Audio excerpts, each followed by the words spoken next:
This wolf is attempting to fight God. Get over here! But why? Well, you see, this is a Zinogre, a famous fanged wyvern found deep in the mountains. Measuring at 14.5 meters, these wolf-like creatures have powerful legs, allowing them to run, jump, and judo kick you. I'm serious. But their most interesting feature is hidden in their highly conductive fur. See, those little lights gathering around the Zinogre are called vulgar bugs, a mutated thunderbug species that has entered a symbiotic relationship with the wyvern. The Zinogre offer shelter, and in exchange, they generate electricity in their conductive fur, allowing the Zinogre to utilize the power of the thunder element. This allows the Zinogre to enhance its already formidable strength with electricity, and can even charge the air, striking you down like God himself. It's time to go to heaven, my child. Now, none of this is a problem most of the time, since they live deep in the mountains. That is, until it shows up.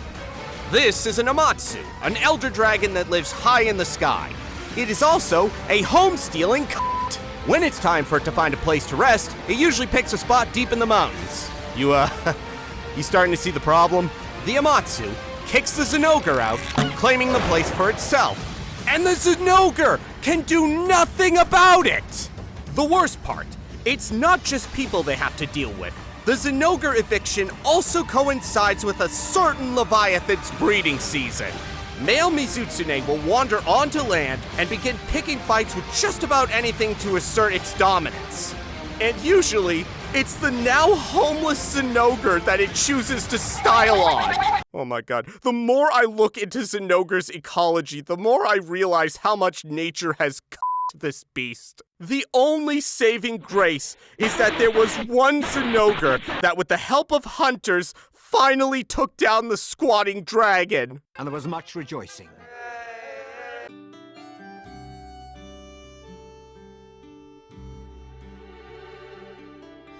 This fish defies physics with its hips. This is a Plesioth, a Piscine wyvern found in both fresh and salt water across the Old World. These are one of the earliest monsters recorded by the Guild. And these things have been designed by God himself after throwing back a few to be as painful as possible. Now, what do I mean by that? Well, like most fish, it spends most of its time in the water. For moga hunters like myself, we could just jump in the water and start whaling. For everyone else, though, you'll have to wait for it to mercifully jump out of the water, throw sonic bombs at it, or fish it out with its favorite treat, frogs. But do not think that once it's on dry land, it's weaker.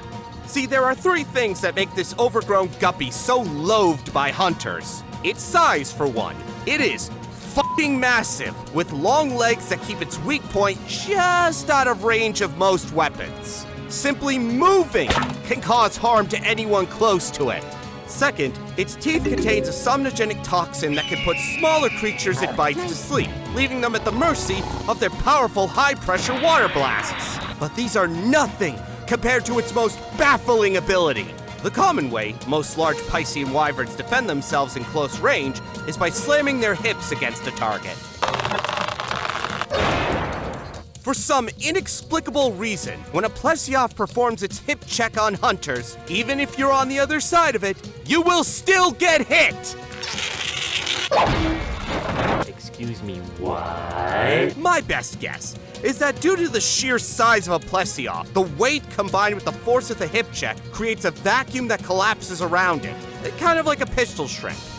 Oh, and before anyone comments, yes, there's a subspecies that's meaner, better adept on land, and yes, is green. Ho ho ho. Green giant.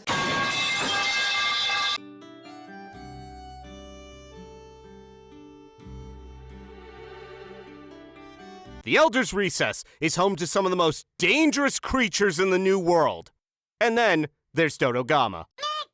At 11 meters, it is almost entirely endemic to the recess. Now, you're probably asking yourself, why does he look like that? Here comes my son. The answer is adaptation.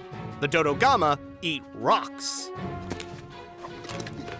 Okay, that's not strictly true. What it eats is the crystallized bioenergy that litters the recess. To consume it, it developed a massive jaw to rip the crystals out of the ground like an excavator at 4:59 on a Friday. Despite it being made out of hardened spines, it can actually expand to allow room for more crystals and rocks. These crystals are drained in their stomachs, which creates a lot of heat. To counter this, the Dodogama will expand its belly to allow heat to dissipate onto the cooler recess floor. Once the crystals are drained, it will regurgitate the waste material, which actually leads into its defense strategy. See, when threatened, the Dodogama will combine the excess heat from its digestion to superheat the waste rock in its mouth, and it will spit out molten explosive rock. However, the Dodogama rarely gets to do this, as it ultimately isn't worth the trouble for most monsters due to its hardened carapace. Though, due to its massive jaw and plump belly, Dodogama have become popular with many hunters for its dopey appearance and unbothered lifestyle. Make no mistake, cute as it may be, it is still a monster, and if you're not careful, it can spell your doom.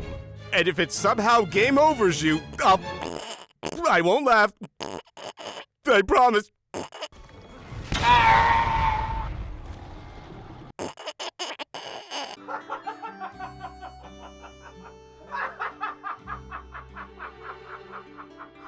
This mother is a cruel taskmaster. You better grow up to be something great. I will. Meet the Rakna-Kadaki. Coming in at 10 meters, the large monsters we fight are all female, with males being nearly indistinguishable from juveniles. But that doesn't mean our short kings don't have a role to play. See, the Rakna-Kadaki are extremely fertile, and it's the male's sole job to fertilize her. This multi-legged free-for-all almost always results in the male's demise, which admittedly isn't the worst way to go. The weirdest part is that she actually stores the male's material in a special organ known as a glow gut so that she can fertilize eggs on demand. Once fertilized, she'll carry her clutch of hundreds of eggs in her abdomen where the next generation are born and serve mommy dearest.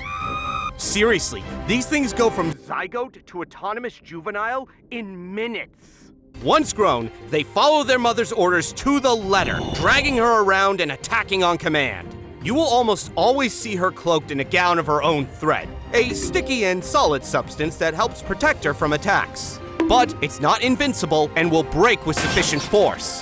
When that happens, the children that had clung to her will abandon their mother for their own safety. In response, she'll spin an egg sac to rapidly replace her children. She can also use this thread to ensnare her foes, turning them from hunters into victims.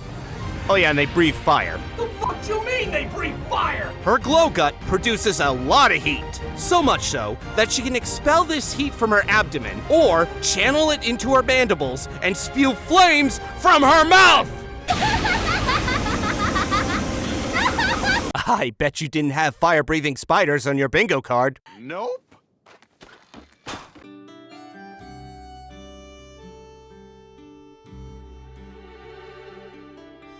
This fella attracts a mate by emoting on you. Meet the Mizutsune, a leviathan that can be found in freshwater locations in the Old World, and recently, the Eastlands. These colorful beasts, on average, measure a modest 18.5 meters, and are part of a quartet of rare monsters known as the Fated Four. Their most notable feature is the special substance that it secretes, as it curiously has the properties of, well, soap. I know, terrifying, but it doesn't use it to bathe, rather, to move around. With its specially adapted hairs, unique among leviathans, it can spread this liquid around and slide around with deceptive speed and agility thanks to its hooked claws. Furthermore, it can shoot bubbles of this stuff that can coat foes and make them slip around. And, should it be in any real danger, it can shoot out a highly pressurized water beam from its mouth. It is also covered in many brilliant fins that change color based on its mood. Now, the reason why these monsters are so rare is because they spend most of their life in the water. However, there is only one time Mizutsune wander onto land, and that's to join the speed dating scene. See, every Mizutsune we hunt are males. Particularly, they are males looking to mingle, which makes them more aggressive. To impress a mate, a male will find a target, lather itself up, and just dance around its hapless foe until it is sufficiently shamed. The fanged wyvern Zinogre appeared to be the Mizutsune's favorite target. Honestly, I couldn't tell you why. But if I had to take a guess, it's because they're strong, and beating one would make a male seem much more attractive.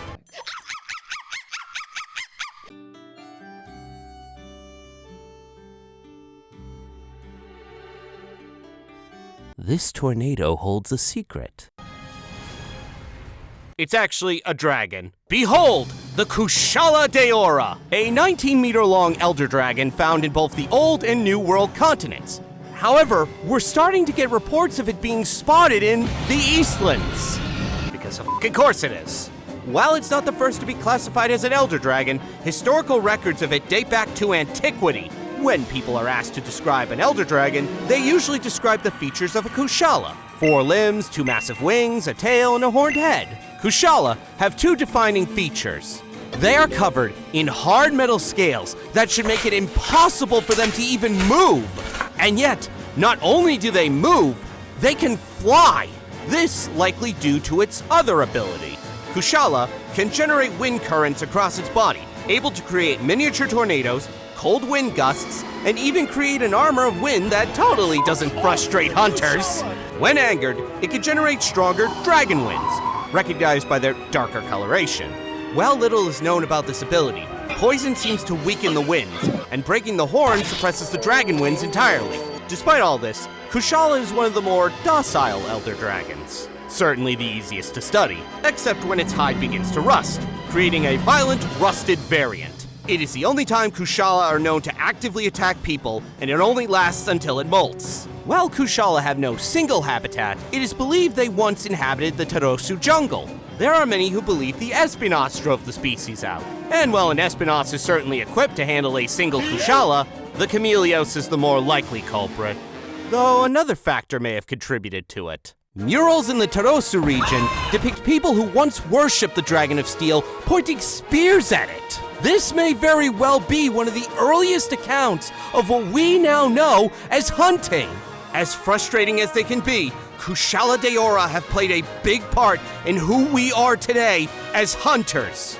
But I've talked your ear off long enough. There are many more monsters that need our attention. You know what to do. Go forth, hunters!